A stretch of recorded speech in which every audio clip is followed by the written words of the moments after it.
আসসালামু আলাইকুম বন্ধুরা, আমি Mohammad Munna. Welcome to all about amplifier. বন্ধুরা, আজকে এই অ্যাম্পলিফায়ারটি দেখতে পাচ্ছেন, মূলত এই অ্যাম্পলিফায়ারটি হচ্ছে আমাদের এক রাজশাহী ভাইয়ের। সে দীর্ঘদিন যাবত আমাদের কাছ থেকে মাল সামান গেলে একটা একটা করে কিনেছে। তারপরে এই অ্যাম্পলিফায়ারটি সে আমাদেরকে তৈরি করতে দিয়েছে।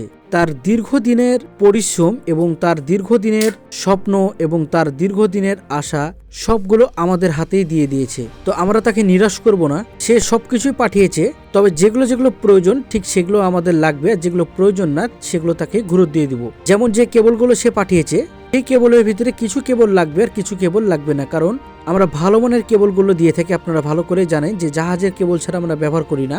জাহাজের কেবল ব্যবহার করলে কি হয়, কোনো রকমের নয়েজ বের হয় না। আর যে কেবলগুলো সে ভাইটি দিয়েছে সেই কেবলগুলো যদি আমরা ব্যবহার করে থাকি 100% নয়েজ বের হবে। তো মূলত সর্বপ্রথম আমরা যে সার্কিটটি আছে সেই সার্কিটটিকে আমরা এখন স্পিকার প্রোটেকশনের সঙ্গে একদম লাগিয়ে দিব, যাতে অ্যাম্পলিফায়ারটি দেখতে খুবই চমৎকার লাগে। স্পিকার প্রোটেকশন লাগানোর জন্য আমরা আমাদের ভার্নিয়ার স্কেলটি ব্যবহার করছি সুন্দর করে মাপজোক দিয়ে। মাপজোক নাই তো ফিনিশিং নাই, এই কথাটি মনে রাখবেন। মাপজোক যখন আপনার কোনো জিনিসে থাকবে না তখন দেখবেন এলো পাথারি হয়ে যাবে। তাই সুন্দর করে মাপজোক করার চেষ্টা করবেন যে কোনো জিনিসে। তো আমরা কেবলগুলো সুন্দর করে স্পিকার প্রোটেকশনে আমরা লাগিয়ে ফেললাম। স্পিকার প্রোটেকশনে আমরা লাগানোর পর খুব ভালোভাবে করে আমরা এটিকে বসিয়ে ফেললাম। দীর্ঘ কয়েকদিন ধরে পড়ে থাকার কারণে অ্যাম্পলিফায়ারের ক্যাবিনেটটি নোংরা হয়ে গেছিল। সুন্দর করে আমরা পরিষ্কার পরিচ্ছন্ন করলাম এবং যেটা যেখানকার কেবলগুলো বসানোর দরকার ঠিক সেটা সেখানে আমরা বসিয়ে ফেলেছি। এবার আস্তে ধীরে ফিনিশিং এর পালা। তো শুধু অ্যাম্পলিফায়ার তৈরি করলে হবে না, অ্যাম্পলিফায়ারের দিকে সব দিকে খেয়াল রাখতে হবে এবং মেজারমেন্টগুলো ভালো করে করতে হবে, না হলে অ্যাম্পলিফায়ারটি দেখতে একটুকু ভালো লাগবে না। আমরা যেভাবে করে অ্যাম্পলিফায়ারগুলো তৈরি করে থাকি আপনাদের কাছে সব রকমের ভিডিওগুলো আমরা শেয়ার করার চেষ্টা করে থাকি, যাতে আপনারা বুঝতে পারেন যে আমরা কিভাবে করে কাজগুলো করে থাকি। আমাদের কাজগুলো আপনারা বাইরের সাথে কখনোই তুলনা করবেন না, কারণ আপনারা ভালো করে জানেন যে আমরা অ্যাম্পলিফায়ার যখন তৈরি করি সেই অ্যাম্পলিফায়ারের সঙ্গে দিয়ে থাকি লাইফ টাইম সার্ভিসিং ওয়ারেন্টি। তো লাইফ টাইম সার্ভিসিং ওয়ারেন্টি এমনি দিই না। আমরা যে অ্যাম্পলিফায়ারগুলো তৈরি করে থাকি আমাদের কাজের প্রতি আমাদের এমনই বিশ্বাস যে আমরা লাইফ টাইম সার্ভিসিং দিতে বাধ্য। তো বন্ধুরা, কথা বলতে বলতে অ্যাম্পলিফায়ারের প্রায় 40% কাজগুলো আমরা শেষ করে দিয়েছি। এবার ফ্যান কন্ট্রোল লাগানোর পালা। এই ফ্যান কন্ট্রোল লাগানোর সময় ছোট্ট একটি হিট সিঙ্ক কোথাও পাওয়া যাচ্ছিল না। হিট সিঙ্কটি সুন্দর করে মডিফাই করা হয়েছে, কাটিং করে মডিফাই করার পর সুন্দর করে আমরা আমাদের যে হাই স্পিড ফ্যানগুলো আছে সেই হাই স্পিড ফ্যানে আমরা লাগিয়ে ফেলবো। হাই স্পিড ফ্যানে লাগানোর পর এটিকে সুন্দর করে মেজারমেন্ট করা হবে এবং টেস্ট করা হবে যে ফ্যানটি চলছে কিনা। আমরা সার্কিটটা অ্যাম্পলিফায়ারে বসানোর আগে সুন্দর করে আমরা টেস্ট করে নিই যে সার্কিটটা চলছে কিনা। ঠিক তেমন ভাবেই ফ্যান কন্ট্রোলটি আমরা দেখে নিলাম যে চলছে কিনা। তো ফ্যান কন্ট্রোলটি সুন্দর করে লাগিয়ে ফেলার পর 4+4 ট্রানজিস্টরের যে স্টোরেজ সার্কিটটি আছে এটিকে আমরা সুন্দর করে মেজারমেন্ট করে ফেলছি।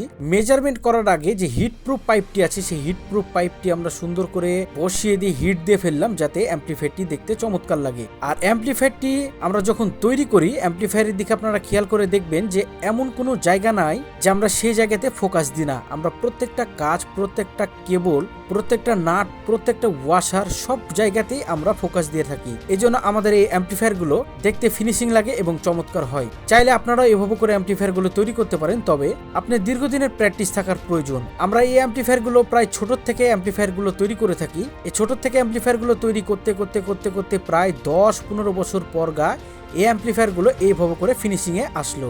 তো এখন আমাদেরকে দেখে অনেকেই অ্যাম্পলিফায়ারগুলো তৈরি করছেন, খুবই সুন্দর লাগছে অ্যাম্পলিফায়ারগুলো দেখতে। তবে আপনারা একটা কথা মনে রাখবেন যে আমরা কোনোদিনও কারো কপি করব না, বরঞ্চ আমাদেরই কপি করে মানুষ চলবে। কথাটি তিতা হলেও এ কথাটি হলো সত্য। আরেকটি কথা হলো, আপনারা যখন অ্যাম্পলিফায়ার আমাদেরকে দিয়ে তৈরি করাবেন সবার আগে আপনাদেরকে বলে থাকি যে আপনারা আপনাদের যে বক্স তৈরি করেছেন সেই বক্সের ছবিটা দিতে। আপনারা কি করেন, আপনারা ডাউনলোড করে এ ছবি সে ছবি, ইন্ডিয়ার ছবি, পাকিস্তানের ছবি, যেখানকার ইচ্ছা সেখানকার মতন ছবি নিয়ে চলে আসেন। এই জিনিসগুলো থেকে বিরত থাকবেন। এই জিনিসগুলো আমাদেরকে কখনোই দেখাবেন না। আপনার যে নিজের যে বক্স আপনি তৈরি করেছেন সেই বক্সের ছবিটা অন্তত দিবেন, তাহলে ঠিক এভাবে করে অ্যাম্পলিফায়ারগুলো তৈরি করে দিব। তো এই অ্যাম্পলিফায়ারটি যতটুকু আজকে পেরেছি ততটুকু ফিনিশিং দেওয়ার চেষ্টা করেছি, যেহেতু আমাদের কাছে বেস্টন সার্কিট নাই।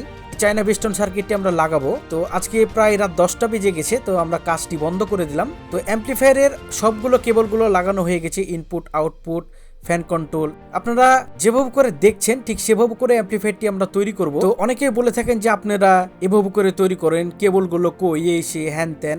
আসলে যারা এই ধরনের প্রশ্নগুলো করে থাকেন আমার মনে হয় যে তারা কখনোই ফিনিশিং আলা অ্যাম্পলিফায়ার দেখিনি নি চোখে। আপনারা মনে করেন যে অনেকগুলো কেবল, অনেকগুলো সার্কিট লাগানো থাকলে অ্যাম্পলিফায়ারটি খুব সুন্দর বাজবে এবং দেখতেও অনেক ভালো লাগবে, কিন্তু তা না, আমরা যেভাবে করে অ্যাম্পলিফায়ার গুলো তৈরি করে থাকি ঠিক এভাবে করে রাই। তো দেখুন আজকের মতন যতটুকু সম্ভব আমরা ততটুকু অ্যাম্পলিফায়ারের কাজটি সেরে ফেলেছি। কালকে শুধুমাত্র আমরা বেস্টনের লাইনটি লাগাবো, অ্যাম্পলিফায়ারটি তৈরি হয়ে যাবে। তবে আমাদেরকে দিয়ে অ্যাম্পলিফায়ার তৈরি করাতে হলে অবশ্যই আপনাকে ধৈর্য ধরার চেষ্টা করতে হবে। সিরিয়াল বাই সিরিয়াল আমরা কাজগুলো করে থাকি। আর এই যে চায়না বেস্টনটি দেখতে পাচ্ছেন, এই চায়না বেস্টনটি লাগানো হবে, কারণ আমাদের বেস্টন নাই। অনেক চিটার বাটপার খেয়ে আমরা বিশ্বাস করে কাজগুলো করতে দিয়েছিলাম, সে কাজগুলো করিনি, সে শুকনা খেয়ে পড়েছিল গাছতলাতে। ভিডিওটি দেখার জন্য অসংখ্য ধন্যবাদ।